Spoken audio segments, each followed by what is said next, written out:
Hey, what's up? This is Ben from WODprep, and today is all about a toes to bar progression. So in this progression, I'm going to teach you a step-by-step process for finally learning unbroken kipping toes to bar. So if that's something you're looking for, if you're tired of death swinging back and forth, holding onto that bar, trying to rack up these toes to bar, then this video is for you. If you're someone who's really dedicated and wants to learn toes to bar and have a step-by-step plan associated with it, make sure you go to WODprep.com/toes to bar or WODprep.com/TTB for short, and it's going to send you to a page where you can download the ultimate guide to toes to bar. All you have to do is enter your email and we will send the guide straight to your email inbox. So let's get started with my personal favorite toes to bar progression. We're going to start at level 1 and work our way up. So for level 1, we need to get familiar with the hollow and the arch positions. I know it sounds boring and it sounds fundamental, and that's because it is. When we're doing gymnastic movements, we have to be familiar with the gymnastic positions. So you can't expect to just jump on the bar and kip properly if you can't even hold a hollow and an arch position on the floor or on the ground. So you can see here, I'm practicing what I call hollow snaps and arch snaps. Another thing you can do is hollow rocks and supermans. Regardless of what you do, you have to be very familiar with both the hollow and the arch position because they are the foundation of the kip, and the kip is going to help us accumulate kipping toes to bar in our workouts. Level 2, once we're familiar just with the kipping positions, now it's actually time to jump up to the bar and practice a little kipping.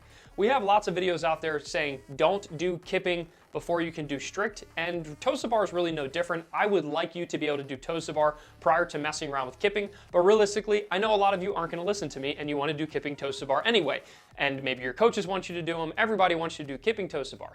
The bottom line is make sure you're healthy enough and you're strong enough to do a kip.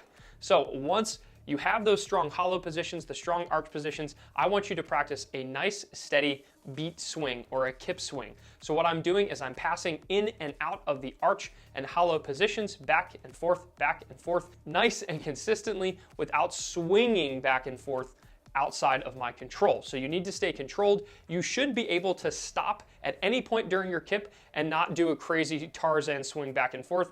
That's how you know that you have a controlled kip swing or a controlled beat swing. Next, for level 3 of this toes to bar progression, we're going to work our way up a notch. So you're going to take those same kip swings or beat swings and you're going to get some elevation. So I call these Kip Elevates or Kip levers. There's probably a real gymnastic term for it, who knows, but all I'm trying to do is get my shoulders up. So you can see here when I activate my shoulders and I pull down on the bar, I'm levering, depending on where you're from, I'm getting my body up and away from the starting position. I'm closing this angle of my arm. So when I'm holding onto the bar, instead of here, I'm going here. I'm trying to close that arm angle to help elevate my shoulders. This is the first step of true elevation to get our torso up and out of the way so that we can get our legs up and toes to the bar. So practice these elevates or levers and make sure, again, that you're not death swinging back and forth like Tarzan. What we need to do instead is be able to string together these levers. So when I get my shoulders up and away, I need to be able to kip through and keep going with nice, steady flow and a good momentum without having to break my rhythm. Eventually, you're going to start working your way higher and higher and higher, and then we'll move on to the next step. So the next level, level 4, is what I call a lever with tuck. So you're doing that kip lever, or you're doing that elevate that I talked about earlier, and you're starting to tuck your knees into your chest. Now, this will differ in some camps. The purest gymnastic people want you to keep your legs as straight as possible to do a toes to bar, and that's fantastic. It looks beautiful. But in my personal opinion and experience as a coach for the last several years, allowing athletes to tuck their knees closer to their body makes it easier to get your toes to the bar. So that's why I'm teaching it this way. If you're watching this video, chances are you're looking for an easier way to get your toes to the bar, not a harder, prettier way to get your toes to the bar. So tuck your knees just a little bit and you'll probably find it's going to be easier to lift them up. So again, in this step, what I'm doing is I'm practicing those kips.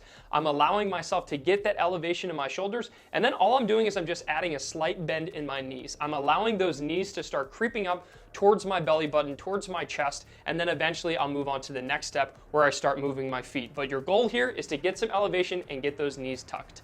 Obviously here at level 4, your knees are going to tuck at various heights. The goal here is just start tucking your knees a little bit and then eventually work them higher and higher and higher to the next step, which is level 5. Level 5, you're actually going to do what I call the tuck and flick method. So this is an actual toes to bar. This is like doing a toes to bar single. So I'm levering my shoulders back, I'm getting that elevation, I'm tucking my knees, and then at the last second, at the apex of my kip, at the apex, the highest point of my swing, at the very end or just before, I flick my toes to the bar.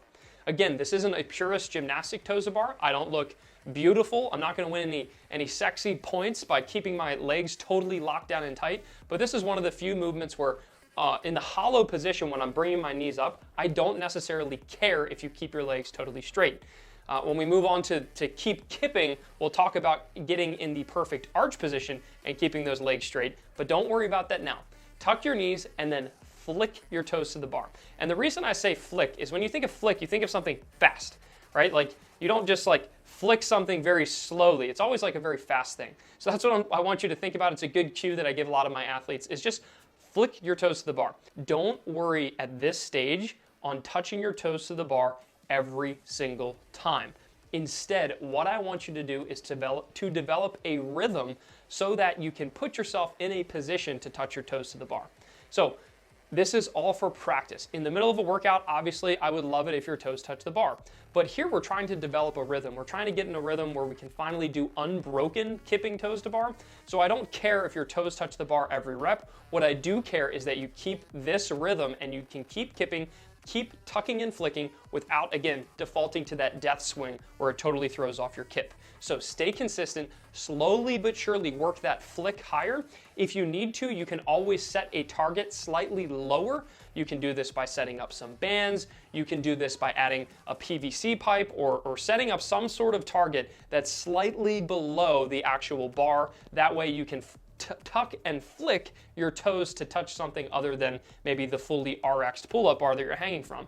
Eventually, you're going to get stronger and stronger and stronger, and then voila, you will finally be doing kipping toes to bar where your toes actually touch the bar. Sorry to interrupt this message, but I have a special announcement from my dog.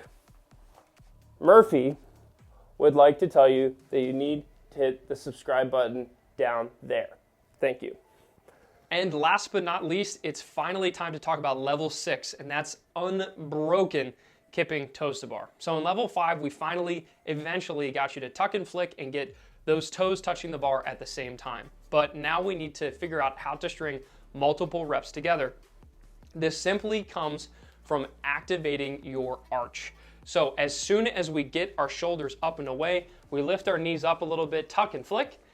As soon as those toes touch the bar, I need to actively engage myself into that arch position. It's very common where people will passively let their feet fall back to the ground, and then they do that death swing that I mentioned several times, or the Tarzan swing. They just start swinging back and forth. The reason that happens is because as soon as they touch their toes to the bar, they relax and they let their feet fall forward. When their feet fall forward, it pulls their body forward, and then they start that kind of very out of control sway back and forth, which throws off the kip completely. So instead of just touching the bar and then relaxing, I want you to touch the bar and then actively pull yourself back into an aggressive arch position. So remember the arch position, my head's through the window of my shoulders, my feet are behind my body. My feet are always opposite of where my head and upper body are. So I actively pull my head back through that window and push my feet back behind me into a very strong, solid arch position. When I say strong and solid, I mean I'm not bending my knees, I'm not flicking my feet back like a scorpion. This is where I do care about keeping my knees tight and straight so that I can develop the proper tension to develop a really strong kip. So again, I tuck, flick, get my toes to the bar, and then actively pull myself back into that aggressive arch position. That aggressive into arch position will help you strategically string together your toes to bar. We have several more videos about toes to bar. Make sure you check them out. I have links in the description below. If you're someone who's looking to really up your toes to bar game, make sure you go to WODprep.com/toes to bar. The link is also in the description, so you can go check that out, and we will send you a free ultimate toes to bar guide. Thumbs up if you like this video, thumbs down if you thought it was total garbage. Leave a comment below and let me know which kind of toes to bar do you prefer. Do you like it with straight knees, like a beautiful gymnastics toes to bar, or do you like it like I do, which is with a bent knee? There is no wrong answer here, and I totally respect if you like keeping your legs and your toes totally straight the whole time. That's fine. For me personally, I like the tuck and flick. It's also what I know Jason Khalipa and Dan Bailey and a couple others really recommend, the tuck and flick method. So it's really up to you. I want you to try out both, but before all that, make sure you try out all of these steps in this toes to bar progression. And that's it. Hit subscribe if you haven't, and I'll see you in the next video. Peace.